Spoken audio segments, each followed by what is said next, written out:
Vamos ver se já está gravando.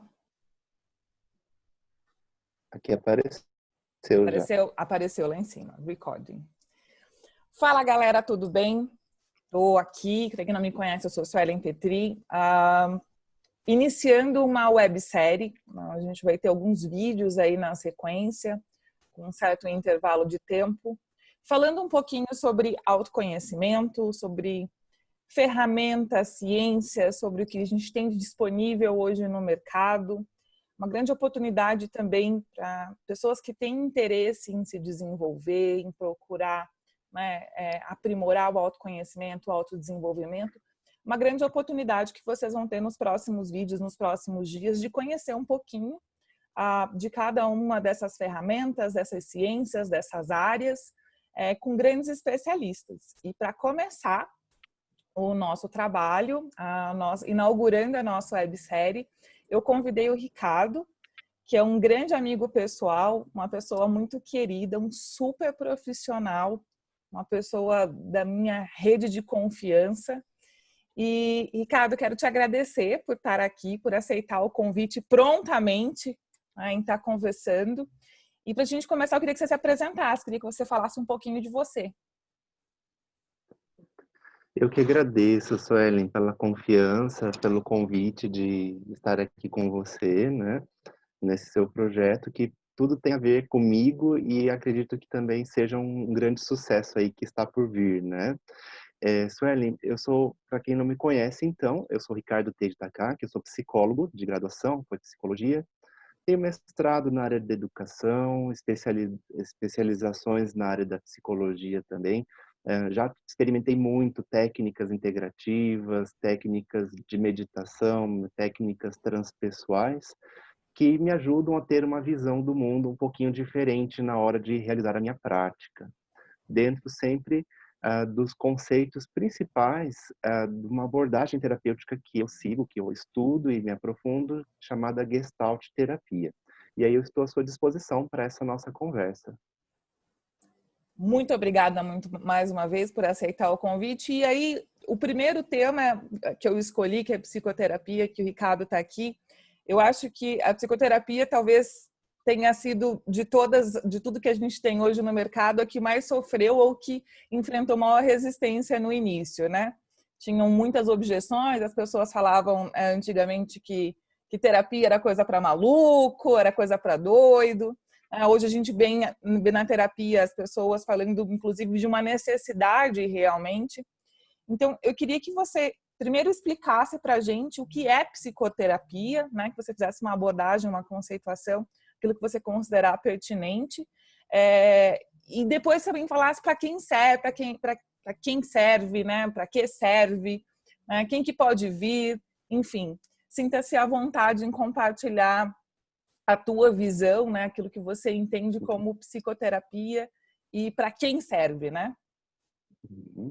Bom, a psicoterapia é uma ferramenta utilizada por psicólogo, né, para que a gente possa trabalhar com a pessoa os principais conflitos e dificuldades que ela tenha diante da vida, diante da existência dela. Como você falou, Suelen, realmente houve um tempo em que as pessoas tinham um certo preconceito, sim, com a terapia. Achava que era coisa de louco, confundia psicólogo com psiquiatra. Muitas pessoas ainda hoje procuram psicólogo achando que ele vai receitar remédios, né? O que não é verdade. Então, a psicoterapia é um remédio para a alma, não é um remédio para o corpo físico tomar, né? Então, nós trabalhamos, sim, as questões físicas, quando a gente trabalha expressões corporais, a forma como a pessoa se coloca diante da gente. Nós trabalhamos também as questões emocionais, as questões mentais, e hoje a psicologia ela tem aberto um campo muito grande para a questão da espiritualidade também, que a espiritualidade nada mais é do que uma forma das pessoas verem o mundo, uma forma das pessoas estarem no mundo. E tendo um sentido para elas, nós psicólogos temos também que nos adaptar a trabalhar esses conceitos que ela traz num processo terapêutico. Então, a psicoterapia, ela é um trabalho já que há um bom tempo tem sido desenvolvido pelos psicólogos. Existem várias metodologias.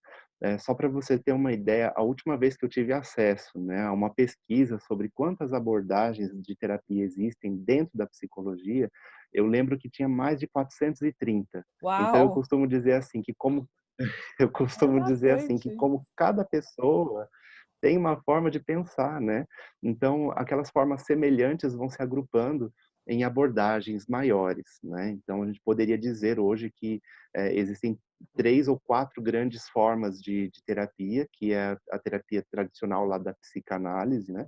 Temos também a cognitivo-comportamental, a gestalt terapia e as teorias mais, próximas do que a gente chama da logoterapia, que trabalham mais o sentido, o propósito também, né. E claro, tem muitas outras surgindo que são tão fortes quanto essas que eu listei agora, como a psicologia transpessoal, psicologia positiva, entre outras que a gente percebe que o mundo tem exigido aí, que as pessoas estudem, procurem também, se desenvolver. Então, a terapia, ela basicamente a pessoa tem uma necessidade que ela precisa olhar para alguma coisa que incomoda. Então, ela procura um psicólogo não para receber conselhos ou orientações. Ela vai procurar um psicólogo porque ela mesma quer achar uma forma de sair daquela situação, daquele problema. Às vezes a pessoa fica muito apegada a situações do passado e não consegue vislumbrar um futuro, não consegue caminhar na vida. Então, o psicólogo ele acaba sendo um suporte naquele momento para que ela possa olhar essas questões que muitas vezes foram muito dolorosas e sozinha, se ela olhar, ela vai sofrer de novo, né? Então, com uma ajuda profissional, ela consegue olhar para as questões que impedem ela de fluir hoje e transformar a personalidade dela, transformar aquilo que bloqueia ela, né, dentro desse jeito de ser, de estar no mundo, eh, que a gente chama de cristalizações ou bloqueios, ajudar a desfazer isso, a flexibilizar mais, a conseguir ter mais resiliência, a passar pelas dificuldades atuais, a liberar de coisas antigas que dificultam ela a seguir em frente. Então, o processo tecnicamente a pessoa vem para o atendimento, ou no consultório presencial ou no consultório virtual, que isso é um grande avanço que estamos tendo nesse período. A psicologia ela se abriu de vez para o trabalho online, então também é possível fazer a terapia de forma online. E o psicólogo, dentro da abordagem que ele segue, ele vai utilizar de várias metodologias, de várias técnicas para ajudar a pessoa a ganhar aí em percepção, em consciência sobre as questões dela. Ricardo, muito boa a sua explicação. E assim, eu sou uma grande fã da terapia, faço terapia, sou uma adepta. Me ajudou muito a me entender os meus processos. E a pergunta que eu tenho para você: existe uma elegibilidade, né? Tem um critério de elegibilidade? Quem que pode fazer terapia? Criança pode fazer, idoso pode fazer, né? Então, quais são os critérios que a gente tem para saber se eu estou apto ou não estou apto a fazer a psicoterapia? Bom, qualquer ser humano pode fazer terapia, né. A gente percebe, por exemplo, talvez a gente pense, né, que: "Ah, eu sou uma pessoa que só tem alguns conflitos, não preciso de terapia". Às vezes precisa sim, porque é justamente nesses pequenos conflitos que a vida vai travando, né. Então, aquela visão de, só quem realmente tem um problema, por exemplo, transtornos psiquiátricos, que é uma população que vem sim, precisa de terapia, é uma necessidade mesmo para a vida delas, né. Não são só eles que precisam de terapia.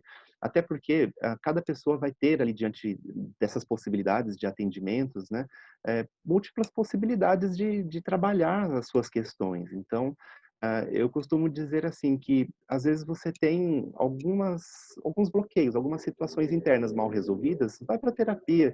A terapia é muito longa, começam assim também, né? Eu vou para o psicólogo, vou ficar 2 anos em terapia. Não tem necessidade, a gente pode fazer terapia breve. A psicoterapia breve, ela tem prazo de finalização, né. Ela dura no máximo 6 meses, não se estende mais do que isso. Uma terapia breve bem feita, ela tende a durar 6 meses. Eu acho que essa é uma grande questão, porque a gente vê cada vez mais as pessoas mais imediatistas, né? Querendo Sim, respostas e resoluções mais rápido. Eu acho que faz parte, inclusive, do sim, nosso processo de desenvolvimento aí ligado à tecnologia, no processo de evolução sim. ligado à tecnologia. E essa é uma queixa que eu escuto muito das pessoas, né? Ah, eu fiz terapia durante 10 anos e não resolveu nada, né? Uhum. O que você diria para essas pessoas que têm receio de ficarem dependentes ou viciadas em terapia? Uhum. Eu diria que essas pessoas, elas podem chegar no próprio terapeuta delas, né, se elas já estão em terapia, e falar dessa angústia, né. Porque às vezes o que que acontece? A pessoa pode não ter a percepção da mudança, mas ao longo do tempo, o psicólogo ele registra, ele sabe muito bem como você se desenvolveu, e é um direito, o nosso conselho, ele coloca isso no nosso código de ética, né, da psicologia, que é um direito do paciente ter acesso ao progresso dele. Então você tem esse direito de procurar o seu próprio terapeuta e falar: "O que que eu progredi nesses 10 anos de terapia?", né. E ele vai saber te dizer, ele está lá para isso, né. Então às vezes é uma falta de conversar um pouquinho com o próprio terapeuta para ver o que que aconteceu. E às vezes essa percepção ela pode mudar. Como nós convivemos 24 horas com nós mesmos, né, a gente não percebe pequenas mudanças que acontecem. A gente se acostuma com o nosso jeito de ser, que vai se modificando, inclusive diariamente. Qualquer coisa que te impacta, que mostre para você uma nova forma de ver as coisas, você já mudou. Então, dificilmente alguém entra num processo terapêutico e sai dele, sem ter transformado um pouquinho que seja, ou o suficiente para que ela possa, desenvolver a vida dela, né. Então, a terapia ela tem prazo de finalização, né. Normalmente, como que eu trabalho? Geralmente as pessoas chegam com uma queixa. Normalmente essa queixa não é o mais importante, é o que está doendo, mas a raiz do problema está um pouco mais fundo. Então, o que que eu combino com os meus clientes, né? Eu digo assim: "Você me fala qual é a sua queixa principal e nós vamos trabalhar ela". Conforme a pessoa vai se conhecendo mais, vai percebendo o que que causava aquele desconforto, aos poucos ela vai se liberando daquilo e quando ela vê, ela já está trabalhando assuntos que não tem nada a ver mais com aquele primeiro. Então eu paro aquele momento e falo: "Vamos fazer uma sessão que a gente chama de devolutiva. Olha, eu percebo que até agora nós estávamos trabalhando tal assunto e chegamos nesse ponto. O que que você quer fazer? Trabalhar alta ou você quer trabalhar essas outras questões?". Então essa atualização no processo também é importante por parte do terapeuta, para que a pessoa perceba que ela já resolveu aquele conflito. Agora ela precisa dizer se ela quer ou não continuar para resolver outros conflitos. Agora assim, a questão do vício em terapia, né.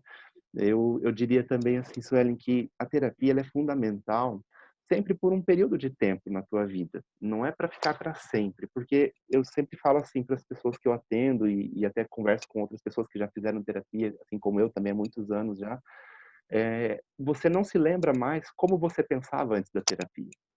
Então a terapia, ela serve de um auxílio, de um suporte e até mesmo de um treino para as questões da vida, e você começa a modificar a sua forma de pensar. Você modifica, né, como a gente está ouvindo bastante hoje em dia também, o seu mindset, né. Isso. Você acaba modificando, né. E ao modificar, você já está pronto para ir para a vida e resolver sozinho as questões, né. Às vezes eu tenho alguma sessão com clientes bem antigos que já terminaram o processo terapêutico, eles pedem para vir às vezes uma vez por ano, às vezes eles querem um mês um pouco mais, eh exigente para eles, eles procuram a terapia, e aí eu percebo que naquela sessão o meu trabalho é muito pouco, porque aqueles pacientes que já passaram pelo processo de terapia, eles mesmos já chegam contando o problema, eles mesmos já resolvem o problema e saem super bem da sessão, porque aprenderam a pensar, aprenderam a lidar com as suas emoções. A questão é que às vezes eles precisam ali que um suporte só para dizer: "Olha, né, eu estou confirmando que você está sentindo, eu estou vendo que você está pensando isso, eu estou observando em você o que você também está observando", e isso tem muito valor, às vezes, para a pessoa, né. Então, a terapia ela precisa ter um processo que até se encerrar. como eu falei, a psicoterapia breve, por exemplo, até a forma como a gente trabalha, se a pessoa vem em busca de terapia breve, a forma como nós trabalhamos em sessão é muito diferente. As técnicas são muito mais objetivas, muito mais focadas, né? E trabalhamos bem especificamente aquela questão problema. Numa terapia mais longa, a gente permite que a pessoa siga o fluxo com o que acontece na semana, o que vem de incômodo para ela. Na psicoterapia breve, a gente sempre retorna a pessoa para aquele ponto importante, para que ela não se esqueça do foco. E aí, sim, a gente consegue, em tempo mais curto, resolver aquela questão. E aí, só mais uma informação interessante, tem dentro da psicologia os testes psicológicos, né, que é um instrumento exclusivo dos psicólogos. E recentemente, ano 2017, tem vindo um movimento de utilização dos testes, não mais só para avaliar transtornos psiquiátricos ou para avaliar dificuldades ou habilidades que a pessoa tenha para seleção em empresas, enfim, por vários motivos que testes de inteligência também. Mas, para dar resposta, a pessoa vem para um processo com um terapeuta especialista em avaliação psicológica, é, fala para o terapeuta qual é a angústia, o que, que ele quer saber sobre ele, qual é a dificuldade que ele tem na vida, e aí o terapeuta vai aplicar uma bateria de testes programada. No máximo 10 sessões ele sai com um relatório dizendo qual é o problema dele. Então, é meio interessante que isso também tem sido Como usado. um diagnóstico mesmo da situação. Sim, Muito, muito exatamente. interessante. Tem uma coisa que você trouxe para a gente, que são as diferentes abordagens. Eu já escutei de vários amigos, eu fui uma vez na terapia e eu não gostei do terapeuta, eu não é porque as pessoas não conhecem as diferentes abordagens. Eu sei que você tem uma abordagem muito específica, né, que é a Gestalt, a qual eu também tenho mais facilidade. Mas se você pudesse explicar de forma bem rápida para as pessoas, você falou em 4 grandes grupos, né? Quais seriam os focos ou as principais formas de trabalho para que as pessoas, Uhum, inclusive, porque a ideia dessa nossa websérie é proporcionar para que as pessoas possam fazer escolhas mais conscientes, né? E eu acho uhum, que as pessoas conseguem fazer escolhas mais conscientes, primeiro com o conhecimento, que é o que a gente está proporcionando, e depois com experimentação, né? Também tem muito isso de sim. experimentar. Então, eu queria que se você pudesse falar um pouquinho dos 4 principais grupos que você falou de abordagem, né? E qual que é o foco, qual que é a metodologia de trabalho, e depois que você se aprofundasse no seu, claro, que é a Gestalt. Claro, sim. Bom, Suelen, é bem interessante, né? Aqui as pessoas talvez mais conheçam pelo imaginário são as abordagens psicanalíticas, né? Ainda é um preconceito pensar que um psicanalista de abordagem ou de orientação psicanalítica ele vai ter o divã, né? Que a pessoa vai deitar ali e o terapeuta vai ficar só fazendo rascunho numa prancheta, né? Não é bem assim. Por exemplo, a abordagem mais voltada para a psicanálise, ela vai trabalhar tanto quanto qualquer outra abordagem, os conflitos internos da pessoa. A diferença é a metodologia, é a técnica. A psicanálise ela se foca bastante no porquê as coisas são como são. Então, ela busca, por meio da sua descoberta de situações que você viveu, de você se conscientizar da sua história, uma cura emocional para os conflitos que você vive no momento presente, né? Então, a visão do psicanalista vai se basear muito nas teorias do Sigmund Freud, que foi o pai da psicanálise, né? Então, ele vai falar de inconsciente, ele vai falar do superego, das estruturas psíquicas, né? Então, o seu inconsciente são coisas que você, como o nome diz, você não tem consciência, mas se você tornar ele um pouco mais consciente, esses conflitos eles vão solucionando. Pode levar mais ou menos tempo, dependendo de cada caso, e depende também do tipo de pessoa, né? Então, quando você chega num terapeuta, num psicólogo, e você não sentiu afinidade, pode ser ou pela abordagem, que não tem muito a ver com a sua forma de ver o mundo, ou tem a ver com o próprio terapeuta. Então, talvez não seja a pessoa adequada para você, né? Pode ser que um terapeuta da mesma abordagem, uma outra pessoa da mesma abordagem, pule mais fácil, tem alguma coisa a ver com você. Por isso que a gente fala que só vem pra gente quem realmente tem que vir na terapia, né? Então, essa questão de afinidade é muito importante. Não só afinidade daquele primeiro momento, mas a gente sente, assim, de facilitar o vínculo. a terapia se baseia muito no vínculo, e a psicanálise ela foca bastante nesse vínculo, na relação terapêutica, né, como algo que possa, levar a pessoa a solucionar suas questões, né.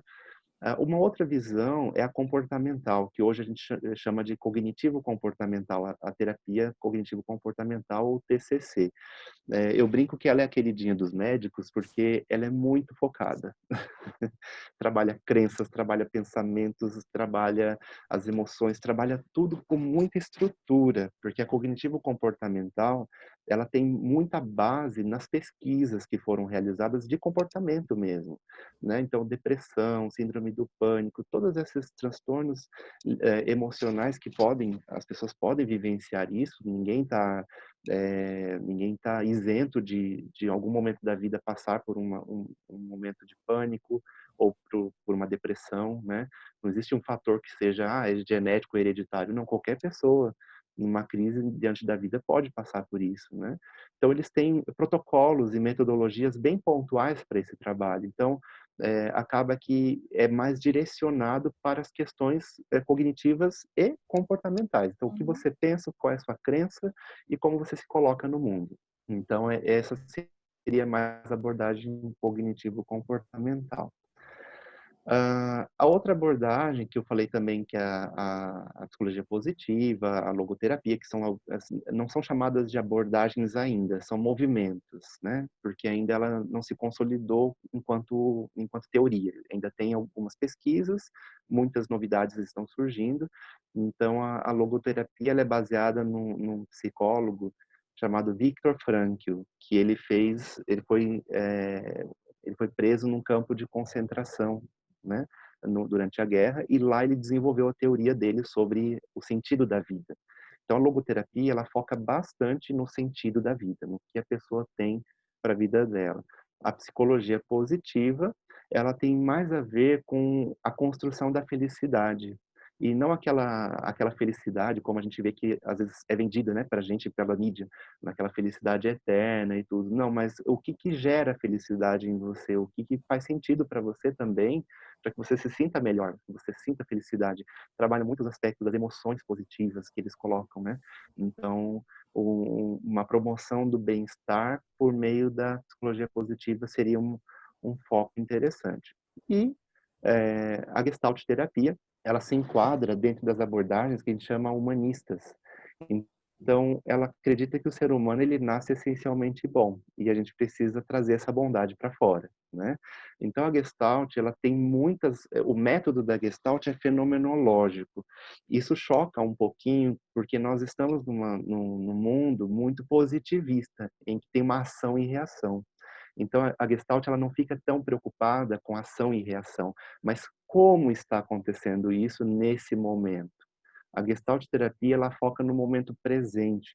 Tanto que lá nos anos 1950, quando o Fritz Perls, que foi o criador da Gestalt terapia, ele lança o primeiro livro dele, se eu não me engano, em 1947, né, chamado Ego, Fome e Agressão. A segunda parte do livro se chama Terapia da Concentração, que hoje pode ser chamado de Mindfulness, né? A Gestalt terapia ela tem esse olhar para o ser humano na sua totalidade. O que você sente, como você sente, para que essa emoção está aí? O que ela está te dizendo?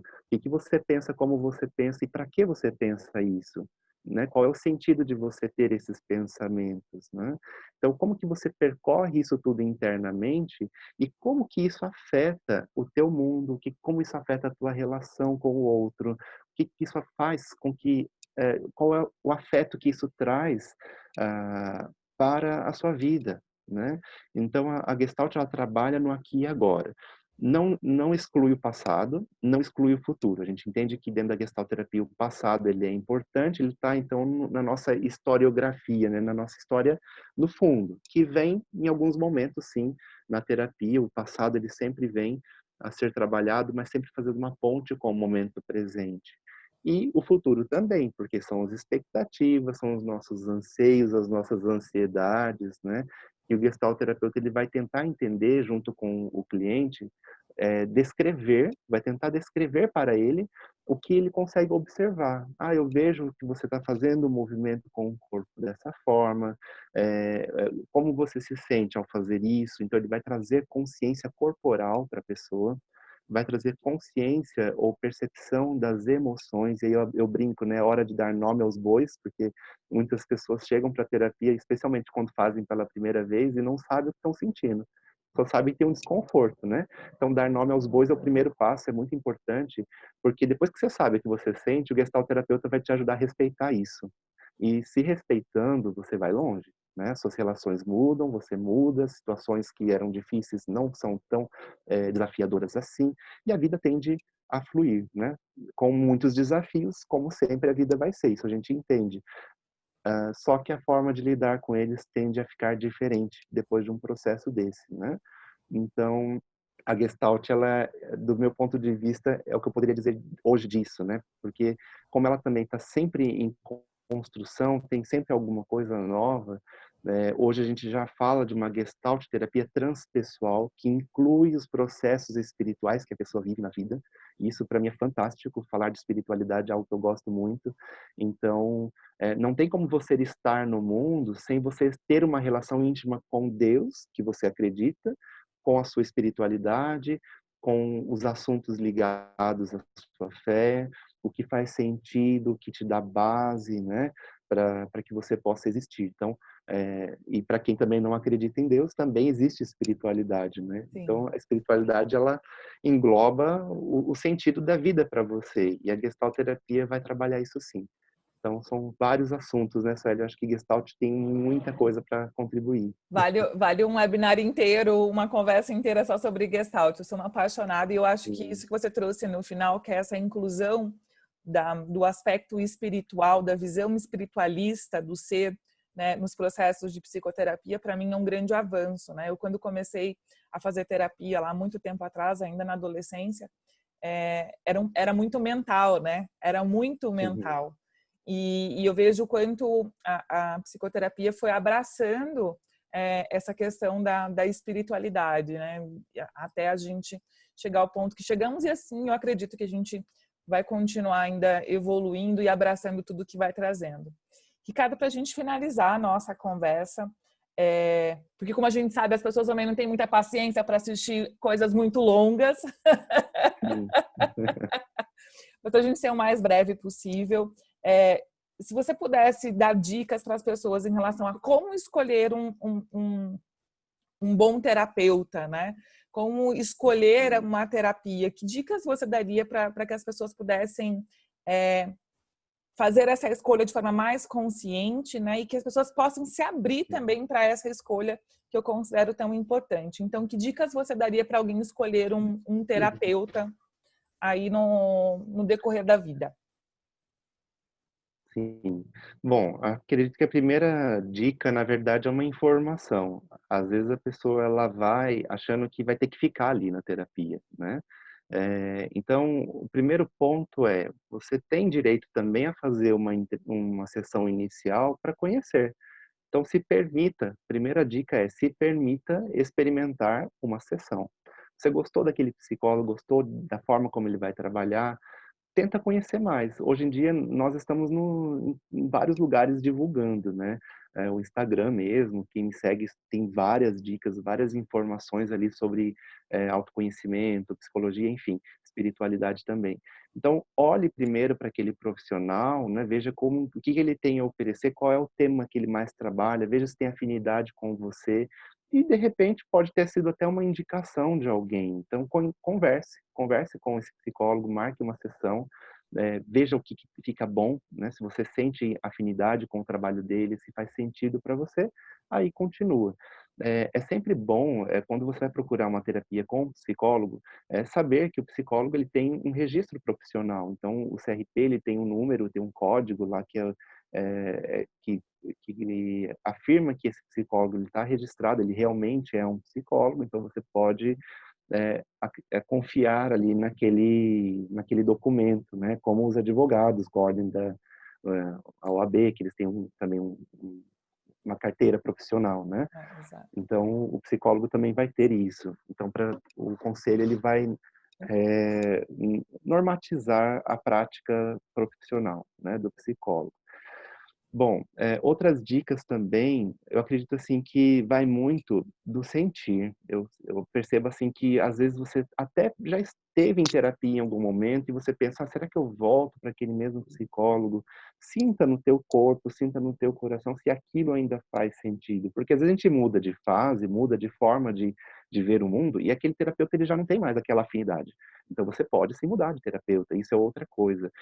Entenda que a psicoterapia, ela precisa ter para você sempre, uma clareza do que está acontecendo. "Ah, vamos usar uma técnica". Tá, mas como que é essa técnica? O terapeuta, ele precisa saber também te explicar o que que ele está fazendo, né.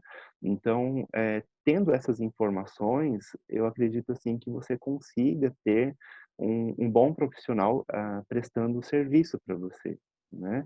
Então, observe também se for um profissional que tenha um perfil público, onde você possa, observar, né, a forma como ele interage com as pessoas. Se tem uma postura ética, se tem uma postura que tenha pelo menos uma congruência com o que ele está te dizendo ali, né. Então isso também te traz um pouco mais de segurança de que vai ser um profissional que pode te ajudar. E outra coisa, né, Suelen, que aí eu acho que é fundamental dizer, o psicólogo, ele é uma pessoa. Então, pode ser que você, às vezes, encontre um psicólogo na sua cidade e fala: "Olha lá, tá saiu à noite", né. As pessoas têm muito isso com o psicólogo, tem uma Bebeu. fantasia de que ele mora dentro do consultório. Pois é. Tem a fantasia de que o psicólogo mora dentro do consultório, né. Então, principalmente crianças quando vão para terapia, né, eles acreditam que aquela é a casa do psicólogo, ele vai chegar e vai sair, vai voltar e qualquer hora o psicólogo vai estar lá para ele, né. Então, assim, isso também, o psicólogo ele também tem uma vida pessoal, o que inclui ele também ter desafios na vida dele, que às vezes ele também vai precisar de um outro terapeuta, né, de um outro psicólogo para ele conseguir lidar com as questões. O importante é que um psicólogo ele tenha ali uma boa supervisão, que ele tenha também uma terapia, que ele seja ali bem congruente com esse processo, mas que durante as sessões ele seja profissional. Ou seja, o que que nós treinamos para ser? Não misturar os nossos conteúdos com o que vem do paciente. Então, se o psicólogo conta mais sobre ele do que te ouve, mais sobre ele do que te trabalha mesmo em terapia, então aí eu já recomendaria repensar esse processo, porque a terapia não é sobre o psicólogo, a terapia é sobre o cliente, sobre o paciente. Acontece vez ou outra de termos essa permissão de trazer um exemplo da vida pessoal, mas não é uma coisa que você fique uma sessão inteira contando para o paciente, né? Não se fala disso. Então, são algumas dicas para se pensar aí, né? A terapia. A outra coisa, não sei, pode acontecer de alguém precisar saber disso, né? A terapia é com diálogo, né? Não existe contato físico com o terapeuta, né? Eticamente isso não acontece. Então, se acontecer algo nesse sentido, é estranho, né? Então, a terapia, ela trata da fala. Então, a gente vai conversar, às vezes pode acontecer de ter algum trabalho ali mais corporal, com almofadas, a pessoa pode expressar, mas nada que chegue num contato íntimo. Isso é uma coisa também que eu acho que é importante avisar as pessoas que não Importantíssimo. existe, É. não existe isso na terapia, né? Principalmente quem nunca fez. Então, a terapia, ela é basicamente diálogo. Existem técnicas, principalmente na Gestalt terapia, que nós vamos fazer relaxamento, que vai conduzir a pessoa por um relaxamento, mas sempre assim, numa certa distância confortável, orientando pelo tom de voz mesmo. Outras técnicas mais expressivas ali, mas dentro dos equipamentos que o psicólogo tenha disponível ali dentro da sala, uma cadeira vazia, uma almofada, algo que possa ser utilizado de recurso terapêutico, mas não um contato íntimo, um contato muito próximo, porque isso foge um pouquinho do que é comum dentro da terapia, né? Só como um alerta. Então, esses cuidados todos, eu acredito que as pessoas precisam ter na hora de selecionar um bom terapeuta. Como eu sou a voz do povo aqui na nossa conversa, para a gente finalizar a pergunta que não quer calar, né? Fazer terapia é caro, né? É caro, né? Dá um parâmetro para a gente aí, e mesmo se tem alguém que não tem condições nesse momento né, de contratar um terapeuta particular, né? Quais são as Uhum. opções que essas pessoas têm? Então, a pergunta que não quer calar, né? Eu já escutei a frase, tipo, terapia é coisa de rico. Ah, sim. Sim. Então, fala pra gente um pouquinho em relação a valores, a investimento. Não precisa abrir o seu, mas assim, de mercado de uma forma geral. Sim, tranquilo. Bom, a questão do financeira dentro da terapia, a gente entende o seguinte: cada psicólogo ele tem a liberdade de estipular um valor por sessão, né? O conselho ele tem uma tabela de honorários que tem um valor mínimo, um valor máximo, né? Eu teria que te passar depois para você disponibilizar para as pessoas para ver o que é atualizado para 2020, né? Mas a média está entre 100 e R$ 200. Eu diria para você que é esse valor mínimo que deve ser cobrado numa terapia. A pessoa não tem condições de pagar, sei lá, R$ 100 na terapia. Tudo bem. Muitos psicólogos fazem tabela social. Então, para eles, eles podem cobrar um pouco menos que isso. Às vezes, para alguns psicólogos, R$ 100 já é a tabela social. Ou então, existe aquele número de vagas, né, que o psicólogo disponibiliza para um trabalho que seja, no direito falar pro bono, né? Um trabalho que seja ali gratuito, né, como algo social. E aí tem toda uma avaliação do contexto para entender de fato, porque às vezes a pessoa fala assim, eu não tenho dinheiro para terapia, mas chega com um carrão, né? Então, às vezes ela não tem vontade de investir numa terapia, mas ela tem condições, né? Então, assim, passando por toda uma avaliação, ali dá para o terapeuta negociar essa questão. A maioria dos terapeutas, eles têm o costume de negociar valores de sessão também. Então, você vai encontrar desde terapeutas que cobram nessa faixa de 100, 150, a terapeutas que cobram 200, 250. Vai depender de cada um. Então, depende também da cidade onde ele mora, porque aí tem uma faixa, né? Geralmente cidades que são mais caras, São Paulo, Rio de Janeiro, que são grandes metrópoles, a tendência é que os valores subam, né? Então, eu acredito que tem que acompanhar aí pela economia. Sessão de terapia tem ajuste anual, normalmente segue mais ou menos ali o valor da inflação para poder ficar equilibrado também o valor cobrado e o psicólogo não ter uma defasagem muito grande dos valores de sessão. Mas tudo isso é acordado logo no início. Tem terapeuta que costuma cobrar a primeira sessão, tem terapeuta que não cobra. De toda forma, nessa primeira sessão que você vai poder negociar esse valor com o psicólogo para ver qual é o mínimo que ele pode te fazer e qual é o valor que você tem condições, de fato, de investir no teu processo, né? Isso é muito pessoal de cada cliente que chega, né? Então, eu acredito sim que não é caro fazer terapia, caro é ficar anos sem resolver os seus conflitos, porque a gente não contabiliza o quanto que a gente perde de dinheiro por uma baixa autoestima que te impediu de fazer um bom trabalho. A gente não calcula quanto que custa você perder um bom relacionamento que você poderia desenvolver por questões que você não soube lidar, né? Você poderia ter ali uma vida muito melhor, mas não pôde porque teve questões mal resolvidas, né? Custa sim, às vezes a vida, principalmente É, pessoas que estão em situação de violência e não sabem, né? E precisa ir para um terapeuta para ouvir, você está sofrendo violência. Então, tome tempo, né? Vamos lá, vamos trabalhar essa sua confiança, sua autoestima, para você sair dessa. Então, tem muitas situações que custam muito mais caro do que um processo aí de 6 meses, um ano de terapia. E o processo ele é tão bonito. A gente desenvolve, a gente cresce, evolui, oportunidades a gente consegue construir depois que melhora a nossa condição interna. Então, eu acredito que não é um processo caro, é um investimento que vale a pena. É uma experiência na vida que eu acredito, assim, não só por ser psicólogo, mas dentro de tudo que eu já estudei, de tudo que eu já experimentei, pessoalmente falando, eu acredito que a terapia é uma experiência que vale a pena ser vivida por qualquer pessoa, né? E isso nos leva, assim, a um crescimento muito grande. E a recompensa por isso é a nossa paz de espírito, é a nossa habilidade em lidar com os problemas, é também um autorrespeito. Eu tenho trabalhado muito o tema da autocompaixão, sabe, Suelen? porque as pessoas chegam muito engessadas no consultório, dizendo assim, eu não posso sentir isso, né? Hoje mesmo eu fiz uma postagem no meu Instagram sobre raiva. Eu não posso sentir raiva, Deus me castiga, não.